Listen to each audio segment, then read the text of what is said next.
ತಾರೀಕು ಕಾಟೇರ ರಿಲೀಸ್ ಆಗ್ತಿದೆ ಅಣ್ಣ. ನಾನೇ ಫಸ್ಟ್ ವಿಶ್ ಮಾಡ್ತೀನಿ ನಿಮಗೆ, ಕಂಗ್ರ್ಯಾಚುಲೇಷನ್ಸ್. ಸಿನಿಮಾ ಗೆದ್ದಾಗಿದೆ ಆಲ್ರೆಡಿ.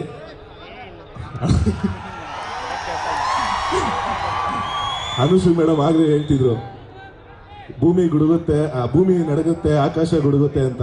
ನಾನು ಇನ್ನೊಂದು ಸೇರಿಸ್ತೀನಿ, ಭೂಮಿ ನಡಗುತ್ತೆ ಆಕಾಶ ಗುಡುಗುತ್ತೆ, ಕಾಟೇರ ಗೆದ್ದಾಗಿದೆ. Thank you so much. ನಿಮ್ ಪ್ರೀತಿ ಪ್ರೋತ್ಸಾಹ ಆಶೀರ್ವಾದ ಸದಾ ನಮ್ಮಂತೆ ಕಲಾವಿದರು ಹೀಗೆ ಅಂತ ಕೇಳ್ಕೊಂಡಿದ್ದೀನಿ. ಹೆಂಗೆ super. Thank you so much Dhanveer ಅವರೇ. ಅಂಡ್ ಧನ್ವೀರ್ನ ನಾನು ಮತ್ತೆ ಕರಿತೀನಿ, ಧನ್ವೀರ್ ಅಭಿಷೇಕ್ ಅವ್ರನ್ನ. ಆರಾಧನಾ ಮಾತಾಡಾದ ನಂತರ ಈ ಪ್ರಸನ್ನ ಸ್ಟೆಪ್ ಒಂಚೂರು ಪ್ರಾಕ್ಟೀಸ್ ಮಾಡಿಬಿಟ್ಟು ಅವ್ರು 3 ಜನ ನಮಗೋಸ್ಕರ ಡ್ಯಾನ್ಸ್ ಮಾಡ್ತಾರೆ. ಕೊಂಡು ಕಾಟೇರ ಈ ಒಂದು ಟ್ರೈಲರ್ ಲಾಂಚ್ ಇವೆಂಟ್ಗೆ ನಾವೆಲ್ಲರೂ ಬಂದು ಇಲ್ಲಿ ಸೇರ್ಕೊಂಡಿದ್ದೀವಿ. Thank you so much. ಕೈವಾಗೆ ಎಲ್ಲರೂ ತುಂಬಾ ಒಳ್ಳೆ ರೆಸ್ಪಾನ್ಸ್ ಕೊಡ್ತಾ ಇದ್ದೀರಾ, ತುಂಬಾ ಚೆನ್ನಾಗಿ ಹೋಗ್ತಿದೆ cinema. Thank you so much. ಆದ್ರೆ ಇವತ್ತು ನಾವಿಲ್ಲಿಗೆ ಬಂದಿರೋದಕ್ಕೆ ಮುಖ್ಯ ಕಾರಣ ನಮ್ಮ ದರ್ಶನ್ ಸರ್. ಕಾಟೇರ ಚಿತ್ರಕ್ಕಾಗಿ ನಾವು ಇವತ್ತಿಲ್ಲಿ ಬಂದು ನಿಂತಿದ್ದೀವಿ. ನಮ್ಮ ತರುಣ್ ಸುಧೀರ್